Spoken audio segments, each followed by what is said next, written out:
back when I was running the street, I got sent to the penitentiary, right? I was in Tennessee, Chattanooga. I got sent up the road, man. And before you go to the prison you going to, they send you to something called diagnostic classification. They call it classification in Tennessee. I don't know what they call it now, but at the time they called it classification. In Georgia, they call it diagnostic. But basically, you go there, they make you take some tests. You do some stuff, and you answer a few questions, and then they classify you. They send you to what joint you going to. If you're gonna be a minimum restrict, you're gonna be a medium, you're gonna be a close, or you're gonna be a high, right? So I got sent to this place called Brushy Mountain. Brushy Mountain. You look that prison up, man. Brushy. Brushy Mountain. I was up there, man. It was in Patros, Tennessee. Listen, man. Up until that point, I had been in several places, man. I had been not all around Georgia. I had been in a boot camp, did some PDC stuff. You've been around juvenile, all up in Gainesville, Dalton, DeKalb County, Rome. I had been around a few places. Never went to YDC. I always went to the RYDC though. Never went to the YDC. Just had been around. But at this point, I thought I was a pretty weathered, convict. You know what I mean? Like, for real, I was a convict. Man, I got to this joint, y'all. It changed my life. I thank God I went up there. This the joint Jane Earl Ray was at. Jane Earl Ray was up there. That for real. He tried to escape from up there. Yeah. It's these mountains, man. The penitentiary, I think it's closed now. I know it's closed now. The penitentiary sat down in the middle of these mountains. All you saw was mountains, man. When you go outside, you can't see nothing. Just mountains. That's it. Mountains. It was no air conditioning. It was only heat in that mug. And they kept the windows. I was on firewalk all the way up at the top. It was firewalks. Walks is just, if you ever seen them old chain gang movie where you see somebody get thrown off the thing, that's a walk up there. And the officer standing at one side, pull the lever, all the doors pop open at one time. But I was on firewalk all the way up at the top. So, heat rise. Man, there wasn't any AC, and rightfully so. And the heat didn't have a thermostat. The heat just used to be wide open. And it either was hot or hot. Like, I realized that either in the springtime it got comfortable. But it either was hot, like burning up hot in there, or just, it was rough, man. Everything stank because it wasn't no controlled environment, so that all that bacteria was in the air. So that all the towels and everything just stunk, man. At nighttime, you could hear everything, man. It was at that point, man, I realized, man, I ain't cut out for this. Like, I ain't get my life together, for real, man. I had been to a lot of little cake places, but I had never been no place like that. And we were locked up 23-1. We did 23-1 because of the classification joint. So we was in our cells 23 hours a day. We went outside in the morning. So, and then how they had it set up was, y'all rotated. One day, was it 1 week we went out early? No, one day we went out early. The next day we went out late. One day we went out, so they had A walk and B walk. A side, B side. So A side may go out early this week. And I mean before the sun come up early. We outside. Everybody trying to play spade. Folks trying to get their hair done. People trying to make phone calls. It's 6 o'clock in the morning. And then B side went out late. So either you went out early or you went out late. They had a rotation going on, man. I'm also glad to get them up at that place, man. I mean, when I say that was a life-altering moment in there, man. When I was at Patros, Tennessee, I think before I got up there, I had ideas of maybe even getting out, still dibbling and dabbling in a life of crime. When I got up there, that didn't do it all the way. Let me tell you the next story that really did it. I got a story that did it all. All right, here go part 2. All right, so part 2 of my story, when I was telling about going to Patros, Tennessee, or whatever, and what changed me. Somebody asked me this one time, man, a friend of mine named Onaji. He asked me, he said, Larry, what changed you, man? What made you? Because when I got out, man, I was on the straight and narrow, man. And I've been on the straight and narrow. That's why I'm not ashamed of mentioning where I've been, what I've been through, because I'm not breaking no laws. I'm not doing any of that. I'm not ashamed of what I used to be, because I'm not that no more, right? But I want to tell y'all about what actually really helped change me. And a lot of people who've been around me have heard this story, but I'm going to tell y'all.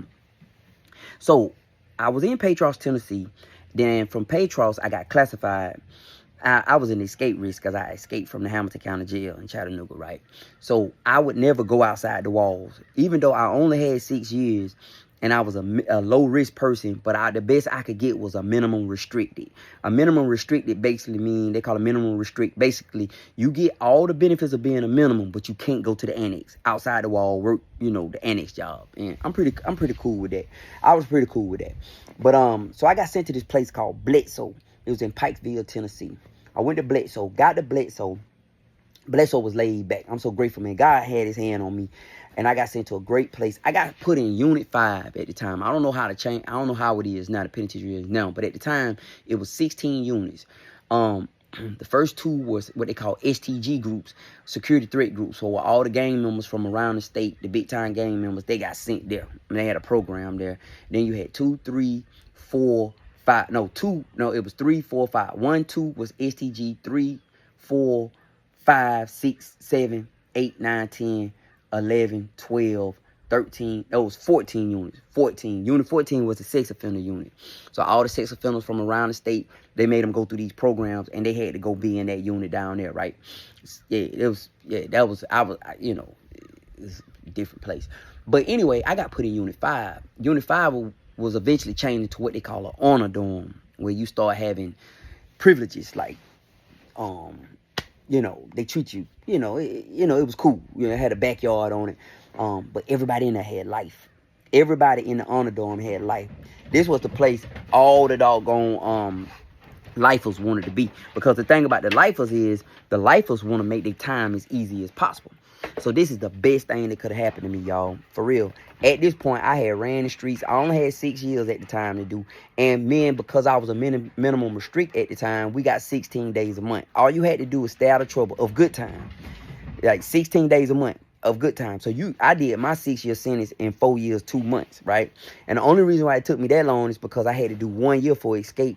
And they had that called running wild, meaning I had to do that after I did the 5. So I had 2 5-year sentences merged into 1, and then I did that 5 in like 3 and some change, and then I had to do the year separately. I'll never forget when I pretty much was done. I was done doing my 5, and then I was just serving a year. I'll never forget that. So I did the year in, I think I did it in 7, 8 months, something like that. I forget what I did it in. But anyway, I got put in this Unit 5. I'm in Unit 5. Everybody in Unit 5 had life. Unit 5 was the unit everybody wanted to be. That's why I say the Lord was with me. My cellie had life before he got sick. And he had to move, and I ended up getting another cellie. But everybody in the unit pretty much had life. Except me and my last cellie with Truck. Me and Truck. Black was my last cellie, but Truck had 2 years. He was an habitual driving offender. So he asked me, everybody wanted to be in Unit 5. It's a good unit. So story goes, we used to gamble. Right, we used to be gambling. I used to love to play poker. I'm up gambling early one morning with these dudes, man. Everybody had their own little tables, and what they did was everybody had their turns of running the tables.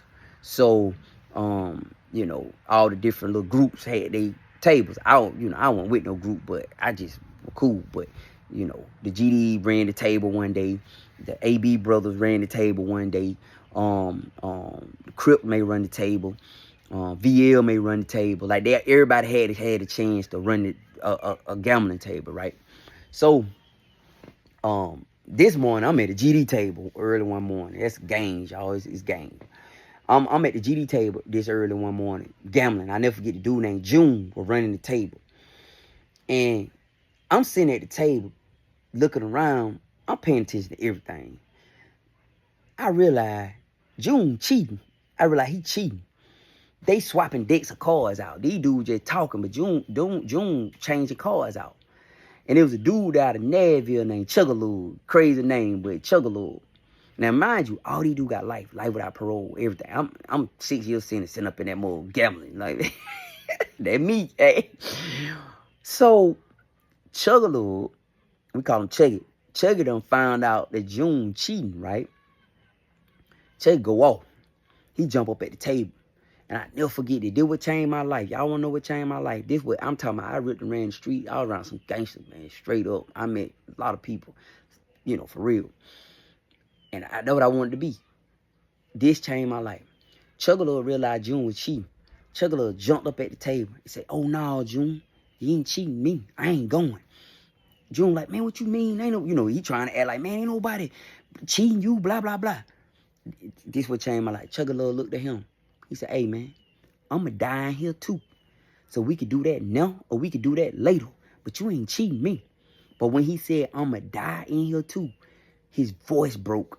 Like, he'd be like, huh, you could hear high-pitched emotion.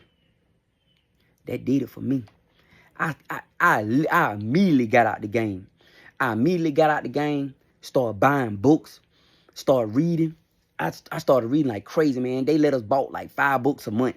I started buying 5 books a month. I was reading them jokers. June, the same dude who running the game, looked at me one day. He said, "Man, you ain't never coming back." I said, "Why you say that, June?" He said, "Man, 'cause I look at you. I've been paying attention to you, man." He said, "You ain't never coming." June had life without, like for real. The only way June was leaving either on an appeal or in a body bag. But he wasn't leaving. He wasn't getting no parole. He said, "You ain't never coming back." I said, "Why you say that, June?" He said, "Man, I've been watching you, man." He said, "I watch you make your change, man."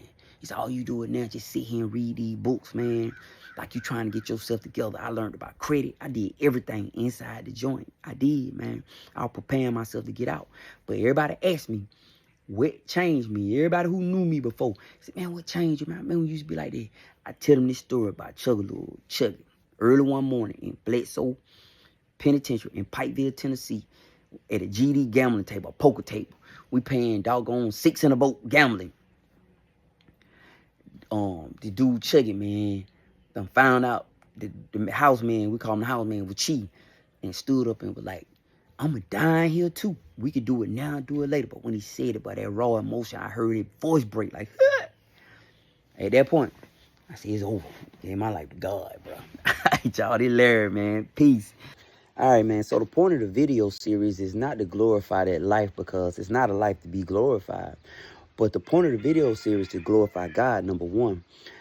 I want to share this with you. Listen, as family members and loved ones, a lot of times we try to protect our loved ones and stop our loved ones from going through that hardship. And we do everything we can. We provide every opportunity we can for them. And we supposed to. We try our best to help them. But what I can say is this. Some people like me have to go through that hardship. I always liken it to a basketball. A basketball will never bounce back if it don't hit nothing hard. You throw it on something soft, it's just going to sit there. But as soon as you hit it on something hard, it'll bounce back. That's how I was. I had to go all the way down to the bottom. Go be around some people who weren't just like me, were worse than me. I had to go see a preview of the life I was going to have for myself if I continue to live and think and believe in the manner I was believing. I had to go through all that in order for me to decide to change. So many times we want to stop our loved ones and family members from going through that. But guess what? That may be what they need. Just pray that the Lord protect them and bring them through it. All right? I'm not a proponent of soft life. I'm not a proponent of everybody need a cushion. And no, some people like me have to go through hard things to make them bounce back. All right? I just want to encourage somebody. You may be in the middle of this. You may be just going in. You may be just getting out. If you just getting out, I want you to understand that God is in control. Don't believe what these people going to tell you. You got a lot. That's why I don't believe what people say. I don't believe what people say because most people are just offering regurgitated information. Information that somebody else has told them. They've never tested and tried and improved it. They told me I'll never get a job. They told me I'll never get a career. They told me I'll never be a success. They told me I had to accept whatever life gave me because I had put myself in. But they were wrong. They were wrong. And most of these people that's going to talk to you are wrong. They don't know what they're talking about. They don't. So today, go do what you got to do. Work your way through it. Shut your mouth. Do your time. Get out. Build your life back. Trust in the Lord. All right? Trust in the Lord. Don't listen to these people, man. They don't know what they're talking about. They're offering regurgitated information. They're going to tell you, you're not going to be able to do that. Man, I did so much stuff. I'm going to go down and list. I think I'm going to start doing videos and just telling y'all some of the stuff I did. I done been to other countries working. I used to work in banks, all kind of stuff, man. Convicted felon. Very much so. Yeah, and it ain't hard to find. Just Google me. You'll find it. Just look up Hamilton County, look up Georgia. You'll find me. I ain't ashamed of. That's what I used to be. But it took for me to go through that to make me value and appreciate my life and value and appreciate what God was doing in my life and my family. And my family. I just want to share that with you, man. All right? This Larry, man. Peace.